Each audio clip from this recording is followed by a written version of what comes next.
Hello, welcome to my channel CNCR science and math concept. हम यहाँ पे question कर रहे हैं जेई एग्ज़ाम के लिए।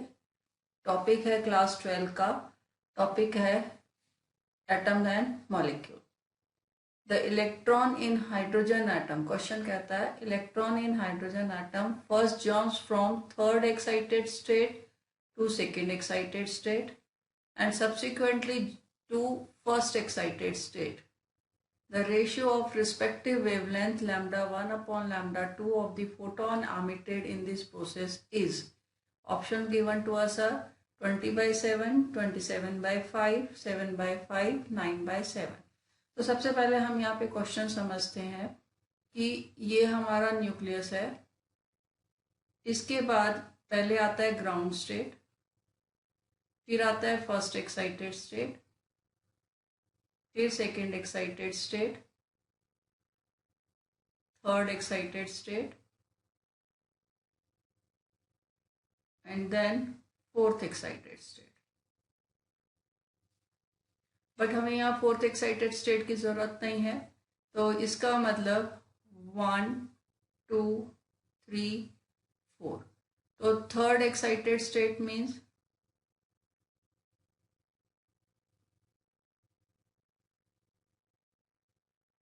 इसका मतलब है n is equals to 4। Second excited state का मतलब है n is equals to 3 and first excited state का मतलब है n इज इक्वल्स टू 2। अब जब इलेक्ट्रॉन आउटर ऑर्बिट से इनर ऑर्बिट पे जंप करता है तो एनर्जी रिलीज होती है। एनर्जी रिलीज होती है in the form of photon, जिसे हम h न्यू से भी लिखते हैं। तो जब एनर्जी रिलीज होगी तो उस एनर्जी का अपनी वेवलेंथ होती है। तो जब थर्ड स्टेट से सेकंड स्टेट पे आ रहा है तो वेवलेंथ लैम्डा 1 है, और जब सेकंड स्टेट से फर्स्ट स्टेट पे आ रहा है तो वेवलेंथ लैम्डा 2 है। तो यहाँ पे हमारे पास वेवलेंथ का फॉर्मूला होता है 1 upon lambda is equals to r bracket 1 upon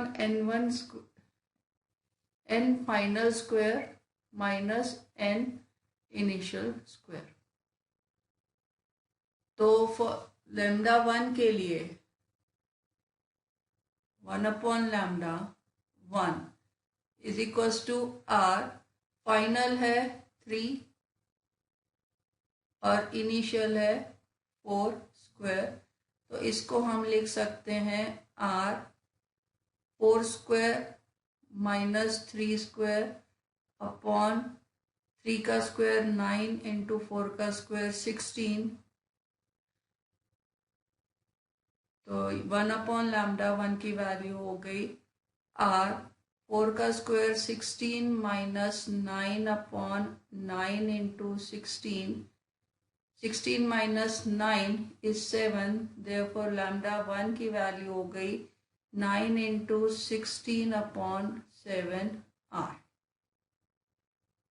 this is हमारा, इसको हम इक्वेशन नंबर 1 ले लेते हैं। इसी तरह अब हम लैम्डा 2 निकालते हैं। तो 1 upon lambda 2 is equals to r 1 upon n final square minus 1 upon n initial square. अब जो हमारा इलेक्ट्रॉन है वो थर्ड ऑर्बिट से सेकेंड ऑर्बिट पे आ रहा है, तो this is equals to r 1 upon 2 square, final है 2 पे क्योंकि this is first excited state, आ रहा है 3 से। इसे हम लिख सकते हैं r 3 square minus 2 square upon 2 का स्क्वायर 4 इंटू 3 का स्क्वायर 9। तो that is equals to 1 upon lambda 2 is equals to r 3 का स्क्वायर 9 माइनस 4 अपॉन 4 इंटू 9। तो हम लैम्डा 2 की वैल्यू लिख सकते हैं 4 into 9 upon 5r, this is 2। अब हमें क्वेश्चन में मांगा गया है lambda 1 upon lambda 2, that is equals to lambda 1 की वैल्यू है 9 अपॉन 16 डिवाइड बाय 7r। इसे अब हमने लैम्डा 1 से लैम्डा 2 से डिवाइड करना है, divide by 4 into 9 upon 5r, this is equals to 9 into 16 upon 7r। 5r upon 4 into 9।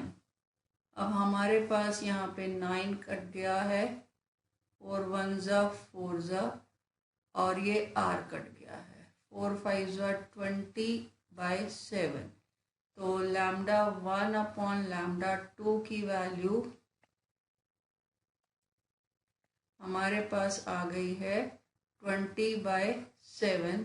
Now we go to the option में चल के देखते हैं कि हमें ये आंसर मिला है या नहीं।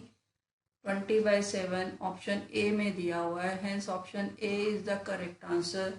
That is all for this question. Keep watching my other videos for more challenging questions and do subscribe my channel.